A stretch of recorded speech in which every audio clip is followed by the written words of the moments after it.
Okay, let's talk about the one thing that can literally make or break your entire career as a chartered accountant. And no, it's not your technical skill, it's your ethics. We're about to build the ultimate guide to ethics and audit engagements, a topic that is absolutely guaranteed to show up in your exams. So let's get right into it. Right, let's kick things off with a situation straight out of an ICI paper. So you get a call, right? A potential new client. But then they drop this little comment. The last auditor was, and I'm quoting here, too difficult. To make it tempting, they're offering you double the standard fee. Are those alarm bells in your head going off? They absolutely should be. So what do you do? Now, here's the secret. That question isn't just one question. That's the trap. ICI is actually testing you on 5 different things all at once. Your core ethics, your independence, the terms of the engagement, and quality control at both the firm and the individual audit level. To nail these questions every single time, we need a framework. I call it the pyramid of trust. Let's build it together. All right, let's lay down the first block of our pyramid, your ethical foundation. Seriously, this isn't just another topic to study. This is the bedrock of your entire professional life. If this foundation is weak, the whole pyramid we're about to build, it just comes crashing down. Everything else we talk about today depends on this. So first up, a super important distinction you have to get right. The ICI's Code of Ethics is principles-based, not rules-based. And what does that mean? Well, a rules-based system is like a checklist. Don't do X, Y, and Z. It's rigid. But a principles-based system is about the spirit of the code. It trusts you to use your professional judgment. So instead of a rule saying you can't own more than 1%, the principle says you must avoid anything that could make you biased. It's a completely different way of thinking, and it's a skill ICAI loves to test. And at the absolute heart of that code are these 5 fundamental principles. You have to know these cold. They are non-negotiable. Integrity, just be honest and straightforward. Objectivity, no bias, no conflicts of interest.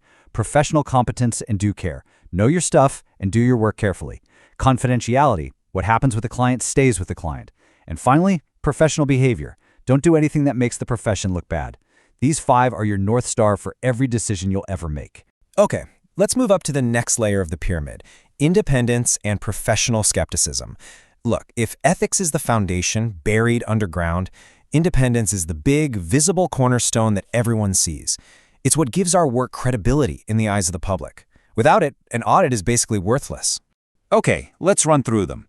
Self-interest is when your own financial interests get in the way, like owning shares in the client. Self-review is when you're checking your own work, like auditing a system you helped build. Advocacy is when you're promoting the client's position so much that you can't be objective, like fighting their case in a tax dispute. Familiarity is when you're just too close to the client. The CFO is your best friend. And intimidation is when the client bullies you, threatening to fire you if you don't agree with them. You have to be able to spot these 5. So, what's the right mindset for an auditor? Imagine a client gives you a formal letter explaining their reasoning on a really complex tax issue. Do you just go, okay, great, and put it in the file? No way. This is where professional skepticism kicks in. It means having a questioning mind. It means you are a detective, not just a note-taker. You have to challenge, you have to verify, you have to dig deeper and look for evidence that supports or contradicts what they're telling you. All right, climbing up to the next level of our pyramid, Section 3, all about the audit engagement, which is covered by SA 210. This is where we stop talking about principles and start putting things down on paper. It's about setting the formal rules of the game with the client before a single piece of work begins. Listen up, because this is a place where marks are lost all the time. Before you can even think about accepting an audit, 2 preconditions must be met. These are absolute deal breakers. First, is management using an acceptable accounting framework, like IND AS? And second, and this is the big one, does management agree in writing that it's their job to prepare the financial statements, to maintain internal controls, and to give you, the auditor, total unrestricted access to everything? If you don't get a yes to both, you cannot accept the engagement. You have to walk away.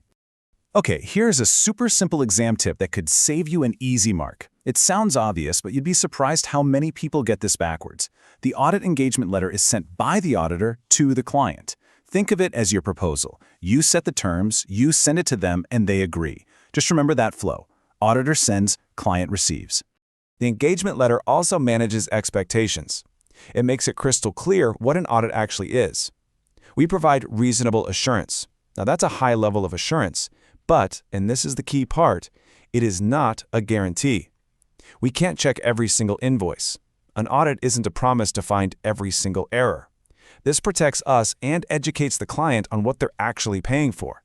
Now, for a classic ICAI exam trap, the client asks you to change the terms, maybe downgrade from a full audit to a less thorough review, right in the middle of the engagement. You can only agree if there's a reasonable justification. For example, maybe they were planning to go public but canceled the plan.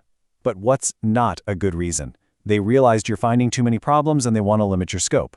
That's a massive red flag. If there's no good reason, you refuse, and if they insist, you withdraw. ICAI loves to test this. Okay, we are now reaching the peak of our pyramid, and this is probably one of the most confusing areas for students, so let's make it super clear. What's the difference between SQC1 and SA220? Think of it like this. SQC1 is the rule book for the entire league. It sets the quality standards for the whole firm. SA220 is the specific game plan for one match. It's how you apply those firm-wide rules to one single audit engagement. Firm versus engagement. That's the key difference.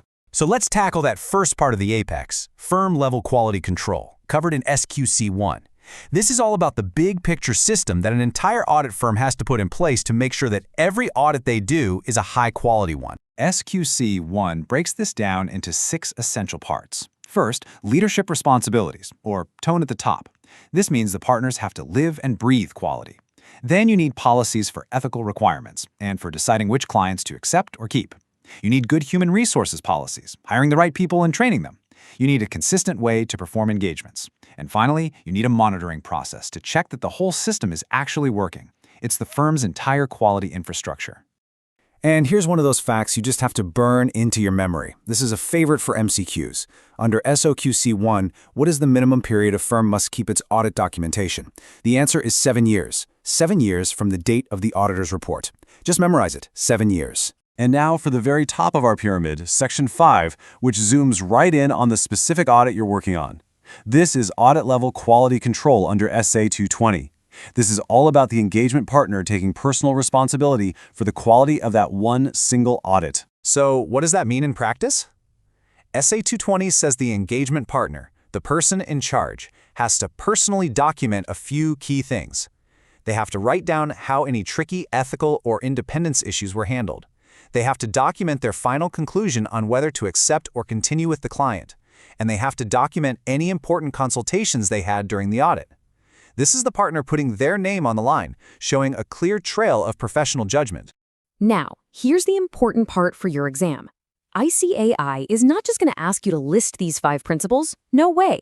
They're going to give you a situation, a case study, just like our Doss & Co. example, and you'll have to figure out which principle is being violated. Application is key. So let's look at some of these tropes. In our case study, Doss & Co. didn't tell the client they needed a consolidated audit. That is a direct failure of professional competence and due care. It's the auditor's job to know that. Or what about the old auditor Walker & Co., just ignoring them? That's a breach of professional behavior. And of course, if you ever knowingly sign off on something false, that's a massive blow to your integrity. See, it's all about connecting the situation to the right principle. Let's bring this back to our Doss & Co. case. The CFO is a close friend. That's a textbook familiarity threat. The client asking for help with marketing, that's an advocacy threat. The offer to provide IT services, that's a huge self-review threat because they'd end up auditing a system they helped create. And just imagine if a partner owns shares in the company. That would be the most obvious self-interest threat you could find. Okay, a really practical question. What about a client you've been auditing for 5 years? Do you seriously need to draft and send a whole new engagement letter every single year? It seems a bit much, right? Well, let's see what the standard says. The short answer is no, not necessarily every single year. But, and this is a big but, you have to think about whether you need to revise the terms. And there are specific triggers for this. If there's been a big change in who owns the company or who the senior managers are, or maybe they've changed their accounting framework, or even if the business itself has just changed a lot, you should probably send a new letter to make sure everyone's still on the same page. All right, so let's just recap. We've covered the 5 fundamental principles, the 5 big threats to independence, all the rules for engagement letters under SA 210, and we've sorted out the difference between firm-level and audit-level quality control. You now have the complete toolkit to analyze and solve any question ICAI can throw at you from this chapter. I want to leave you with one final idea, a mindset that ties everything we've talked about together, and that is professional skepticism. This isn't a rule you can just memorize. It's an attitude. It means always having a questioning mind. It means being alert and not just taking things at face value. When you're assessing those independent threats, when you're checking us preconditions, you need to be skeptical. It is your single most important tool as an auditor. Master that, and you'll be in great shape.